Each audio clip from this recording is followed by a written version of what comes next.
Tonight on PrimeTime Politics, promising a temporary tax break to Canadians. 2 months, Canadians are going to get a real break. That sounds like a trick. A trick.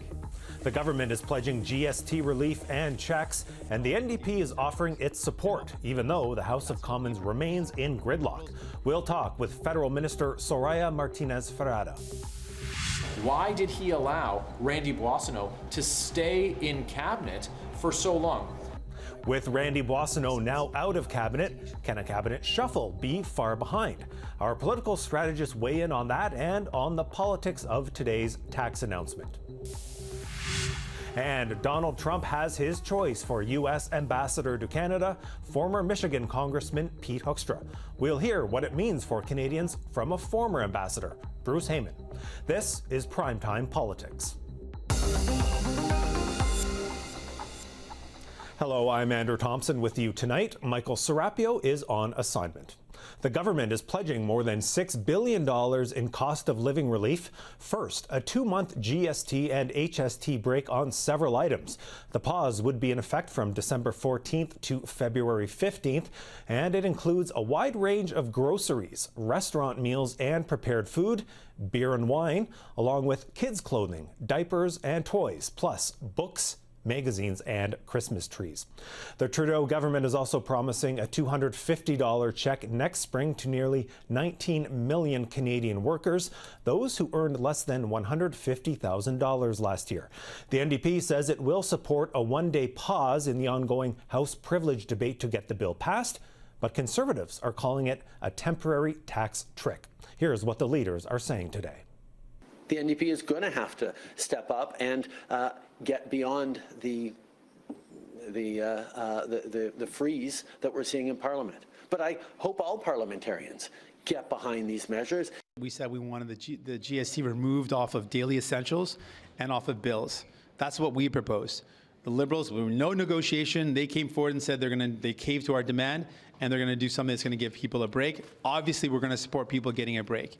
It's not the way we would have done it, but we absolutely need to get a break for people, and we're going to support that and make sure that gets passed as quick as possible. And today, what we have is a 2-month temporary tax trick that will not make up for the permanent quadrupling carbon tax on heat, housing, food, and fuel, and all to save Justin's job and Jagmeet's pension. I'm now joined by Soraya Martinez Ferrada, the Federal Minister of Tourism. Minister, good to see you. Hello, Andrew. So this GST pause announced today, it would start on December the 14th. That's just 23 days away, and we've seen government business blocked essentially for the last 2 months. So procedurally and practically, how will you get these measures through Parliament by then? Well, of course, as you know, we have a great colleague, which is the House Leader, and she will be very busy in the next few days to talk to other parties to make sure that we move this forward. I think everybody wants to give a Christmas break to Canadians, and I hope that the Conservative will stop the obstruction they're doing in the House so we can actually move forward on real help for Canadians. And I think that's what we presented today to the House, and I'm hopeful that they'll do the right thing, which is, give a tax breaks to Canadians during Christmas time. Okay, so the NDP has said that it will support you on this bill, even if that means pausing the ongoing privilege debate. However, that party says, look, you didn't go far enough with this. So why not go farther and implement what the NDP had been calling for, which is removing the GST outright on essential items and on monthly bills permanently? Well, I mean, one thing is for sure. We've been working for the past, all mandates as a government, to work on for affordability. We have done many things all the way through the pandemic to now. And, doing something like we presented today, it's not something that you think about in a 24-hour thing. I think Minister Freeland has been working this for quite some time. And we have to do it in a way that we do have to have a measure that is meaningful, which is a real tax break during Christmas time, and do it in a way that is fiscally responsible, which in somehow this is what it is. So we have to choose items that were addressed in this measure, helping families with diapers, helping single persons that want to go to the restaurant and be able to pay a bit less, because during the Christmas time, that's where it costs the most. And that's where, we need to do this now. But again, we have to do it in a fiscal frame that is responsible, but also very meaningful. And that's what we presented today. Okay, let me ask you about the fiscal side of this then, because these measures are an estimated $6.3 billion, which is a lot of money. So how will that affect your government's fiscal position? Because we are, of course, waiting for a fall statement from your government. We are then waiting for a spring budget. Yes, well, we have done many things to help the global inflation that we are facing. We've been a government that's been responsible on that front. We got the inflation down to under 2%. The rate of interest rates have gone down. We're in a position right now that we can actually do this, and that's why we're doing it. That's what's fiscally responsible. But it is responsible for our government to help Canadians that are actually, having a hard time, and it is what we're doing as Liberal government to make sure that we're giving a tax break for people in the most joyful period of time that has to be joyful. And Christmas needs to be joyful, and for that you need to pay less for the goods that you need to buy for your family, for your kids, for your mother if you don't have any kids, but making sure that you're during the Christmas time having a good time and not thinking about that it's going to cost you so much because you're paying over that price, the GST, and we're taking that away from you during this period of time.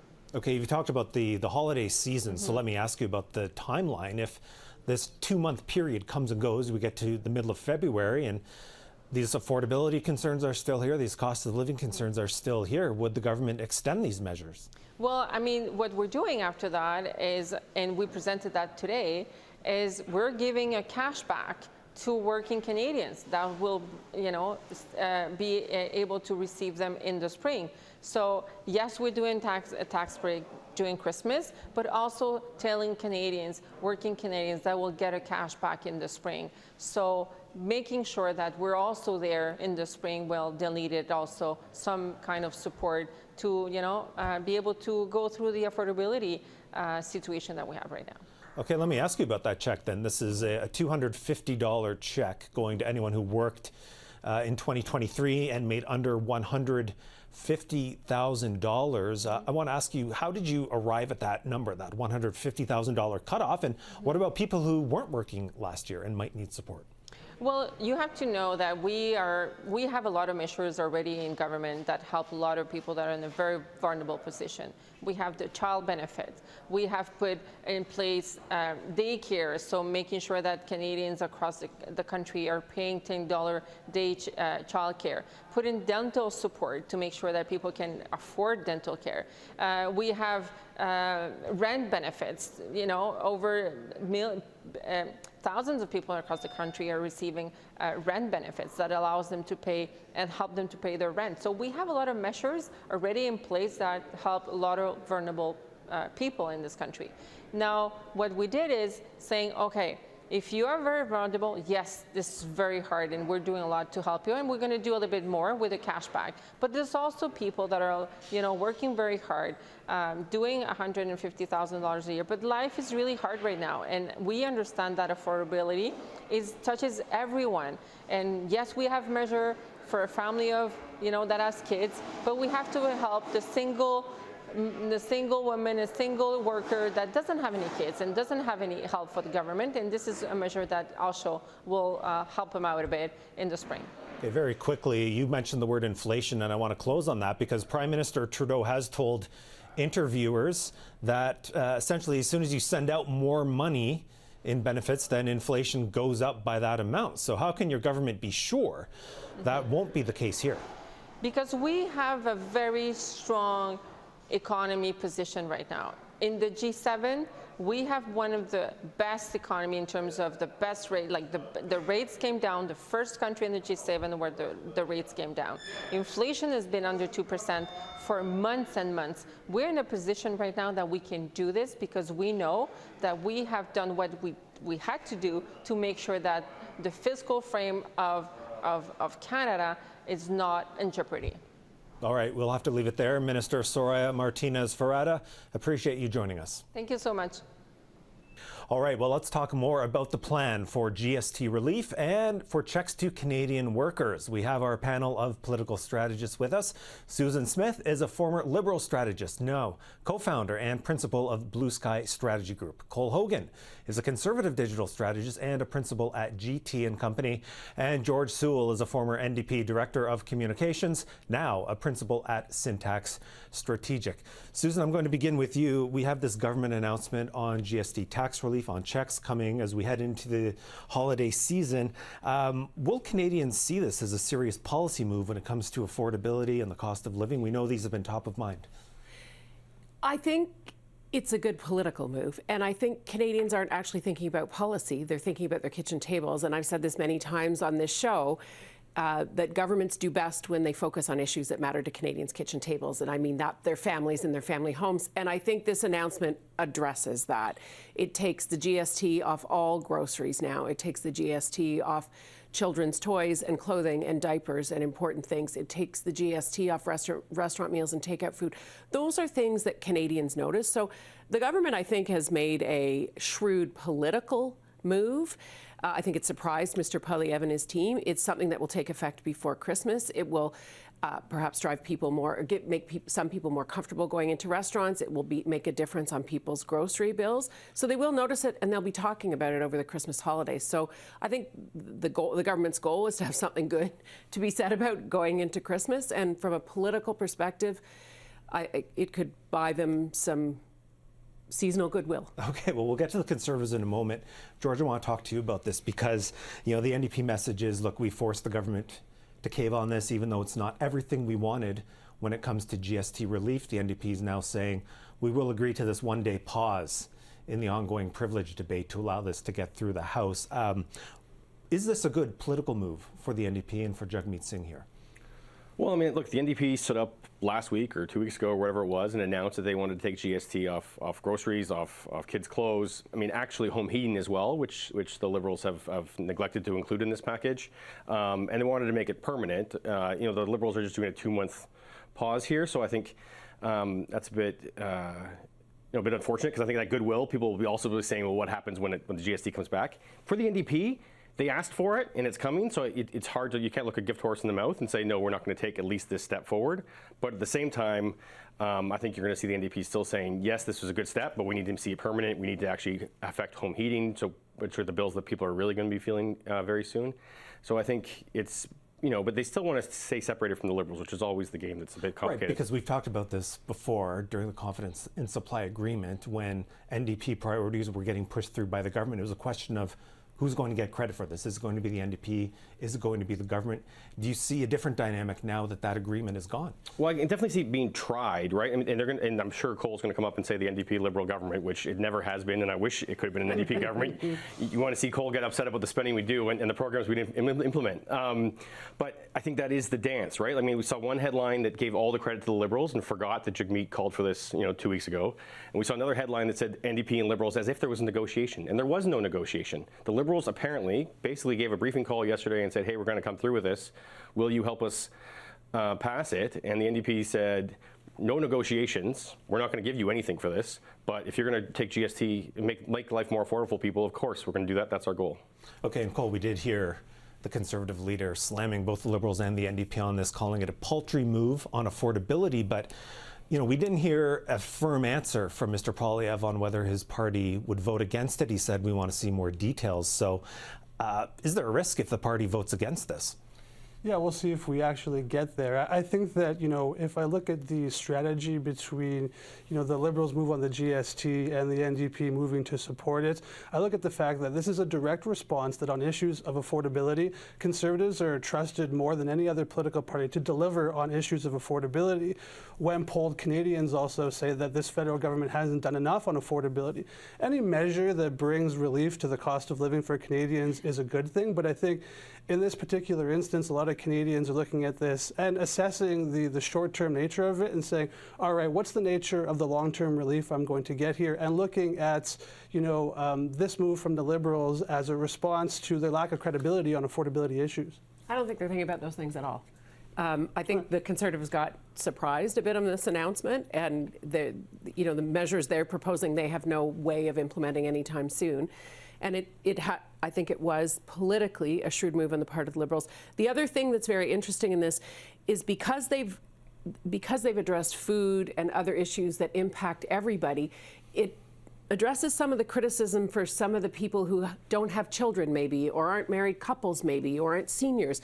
That middle age group that was supportive of Trudeau, that's finding the housing situation very difficult. This is an alleviation on their daily costs as well. So it's an interesting move to, as I said, bring some positive seasonal conversation for them. We'll see what happens down the road, but I think in the Christmas break when people are getting together with families, they'll be like, oh, I got the GST off my Christmas tree, and there'll be parents saying, I didn't have to pay tax on the toys for my kids and on the diapers for them for the holidays. Yeah, George, what do you think about this in terms of a good short-term political move for the Liberals here? Well, I mean, look, there's no doubt this is even Susan's admitting this is a political move. Sure. They're in desperate times. They're trying whatever they can, but it is also going to actually make life more affordable for folks, right? I think the short-term nature is a concern, and we're going to want to figure out how we can make that long-term, and you're going to see the NDP calling for that and trying to figure that out in the new year.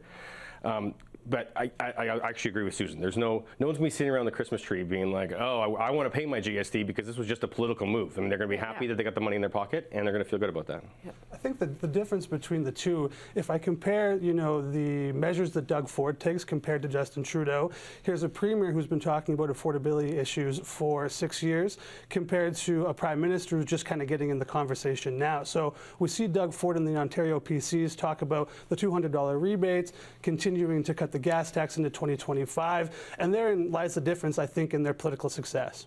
Okay, we have a few moments left, and I do want to turn to Randy Boissonnault. Of course, he departed cabinet yesterday. We've heard that he's going to focus on clearing his name, clearing the allegations that are against him surrounding his business, surrounding his identity. Susan, let me start with you. How has the government handled this situation over the past few days? Look, Mr. Boissonnault is a really decent human being, and if you'll notice, most of his caucus colleagues are suggesting that about him. I think it's an unfortunate situation that's come about. I think it's an exit that's been could have been managed a bit sooner to take away some of the drip of this story. I think Mr. Boissonnault will go and clear his name, and that door has been left open for him to come back into cabinet. He didn't get unceremoniously tossed from cabinet. The language around the statement was definitely allowed to go and clear the allegations against him. And so I hope he's able to do that. It's an unfortunate situation. The issue around indigeneity is sensitive. I do think there'll be some clarity over time. Sometimes what people are told at one stage of their life actually ends up being different as more light gets shone on things over time. And so it's an unfortunate situation, and I think it will be resolved hopefully soon. Okay, George, let me turn to you. Do you see a path for Mr. Boissonnault to, I guess, gain his credibility back on this issue, whether or not there's a return to cabinet later on? Well, I think there are on some issues possibly and maybe even likely. I think around indigeneity, I think it's a big deal. And I think it's, for all of us to sit around, and I'm not going to guess at everyone else's background, but like as myself, no claim to indigeneity myself, but it is definitely a sensitive issue, and it goes beyond just cultural heritage. This whole debate ended up turning Indigenous businesses versus other Indigenous businesses, became an attack on some. Pure Spirit, for instance, it came up in committee as attacked as a non-Indigenous business, when in fact their majority owner is an Indigenous person himself. And so lots of other companies have been brought down by this. So I think that's the problem. So is there a path for Mr. Boissonnault? I don't know. I think on that one issue is a big one for him to step back from. But I think we have to recognize that there are bigger impacts than just the political games in Ottawa. Okay, Colin, let me give you the last word on this. Sure. I think we've seen a lot of instances of this, unfortunately, over the last few years. APTN does a lot of good work looking at issues and instances of Indigenous identity fraud.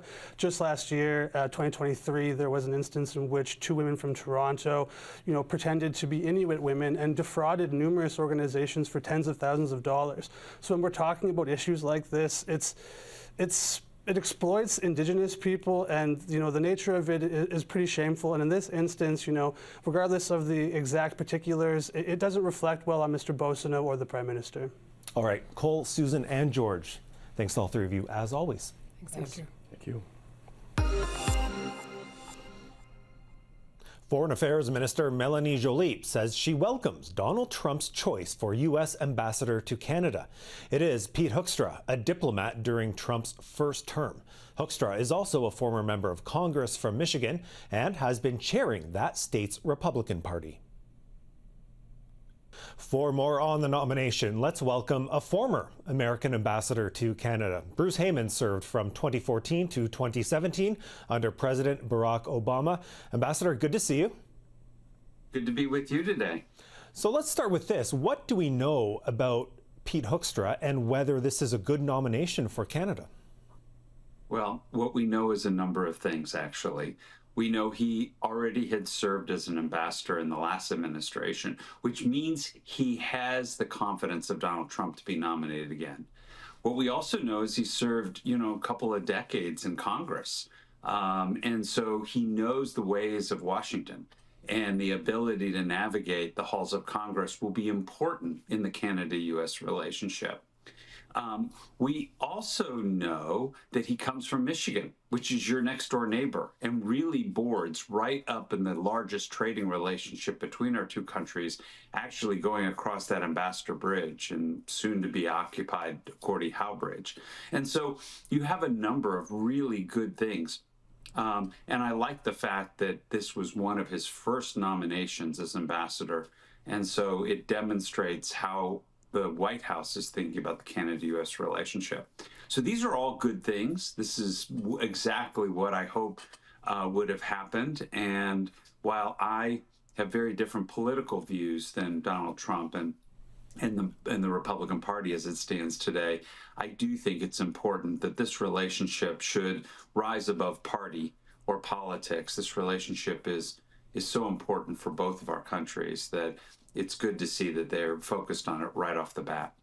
Well, I want to talk to you about that announcement. You say it was one of the earliest diplomatic appointments we've seen from the president-elect. And Mr. Trump's written statement says that Pete Hoekstra will put America first, but it also says that the USMCA has brought trade to a level playing field. So a bit of a positive statement there. As you know, there's been a lot of anxious talk in Canada over the past 2 weeks about what's going to happen on trade, but also on the border, on immigration, on the demand for more defense spending. So all things considered, with who could have been nominated to this post, is this good news for Canada? I think so. I mean, look, you're going to have a challenging time coming up. Make no mistake about it, as will a lot of our allies around the world and adversaries and people within the United States. It's going to be a very different type of administration, highly disruptive. And they have told you all along what they're going to do. And so we're going to see tariffs, and we're going to see, roundup of migrants. We're probably going to see withdrawal from climate agreements, and we're probably going to see the promotion of oil drilling and fracking, and we're going to probably see a lot of pressure on Canada with regard to defense spending. And so all this. He said it all. This isn't like super speculation now. The speculation has to be, well, how will those tariffs be applied? Will it be across the board? Will it be on certain product areas? How do you get an exclusion? What are the things that he'd like to negotiate? And what are the things that he wants or the U.S. government will want that Canada can provide to mitigate any of those tariff exposures that you have? But look, this is good news, because when you go through that tough period of time, which I think is inevitable with the Trump team, I think having somebody that you can talk to, having an ambassador in place, having somebody that you can work with and communicate with will be super important. Okay, I do want to ask you, though, about the ambassador's role, because you know this quite well, that there is that interplay with all kinds of officials in administration, not just the president, but cabinet secretaries, White House officials. How will Mr. Hoekstra have to navigate that part of the job? So think of the ambassador's role almost wearing two hats. The first hat is he or she is the representative of the United States of America, the senior most U.S. government official that will be in Canada at any point in time, with the exception of when the president shows up. So that person, that ambassador, is promoting U.S. interests, promoting U.S. business, promoting U.S. values, promoting the things that the president and the administration will want to be promoted with the country in which they serve. The second, which is, I think, equally important, is a communicator from the country in which they're serving back to Washington and telling and delivering messages of the things that are important to Canada and the things that Washington should know about Canada, the Canadian government, the people, commerce, etc. So he will be wearing both of these hats. Sometimes they may be in conflict with each other a little bit, but for the most part, it's a deliverer of messages and an accumulator of information to deliver messages back to the White House. Okay, we have a moment left. I do want to ask you about the nomination process. Mr. Hoekstra will have to go through it, but we're already seeing today that Mr. Trump's nominee for Attorney General, Matt Gaetz, is withdrawing. So I want to quickly get your reaction to that and what Canada and other countries should be looking at as these nominees go through Congress. So my anticipation is a substantial number, if not most, if not all of the remaining, will likely be confirmed by the Senate. The Senate's controlled by the Republicans. The Republicans, have said that they will support the president.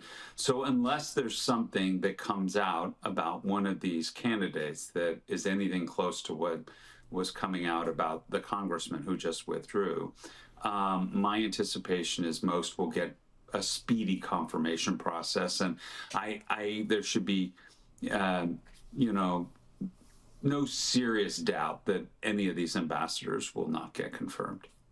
All right, Ambassador Bruce Heyman, thanks as always for your time on this. We'll talk again soon. Look forward to it. Be well. The public inquiry into foreign interference has kept that topic in the spotlight. And while China has been identified as a main culprit in Canada, it's nothing new to Taiwan, which China sees as its own. For the latest episode of Profile, Michael Sorapio sat down with Harry Ho-Jen Sang, Taiwan's representative to Canada. He asked Sang if the tactics discussed during the inquiry surprised him. He says they didn't. Certainly, this foreign interference all concerning our national security. But in Taiwan, the foreign interference can happen in real and in virtual spaces, making it very difficult for us to tackle. And here in Canada, I seem to see that the discussion still more or less focused on the elections in 2019 and 2021, and focusing more on the diasporas, the communities of the recent immigrants. But in Taiwan, the foreign interference or the PRC interference is targeting the whole of society, and people from all walks of life can be a target of the interference. So there is a basic difference between our two countries. Basic difference. Could you build upon that? If you could paint a picture for us, just how does foreign interference manifest itself in the everyday lives of the Taiwanese people? Well, it takes many shapes. It can be from the cyberspace. It can be also from the collaboration in a local community. And as we see the advancement of the technology, and including the deepfake technology, it makes it very difficult for us to safeguard our cyberspace and to really secure our information environment.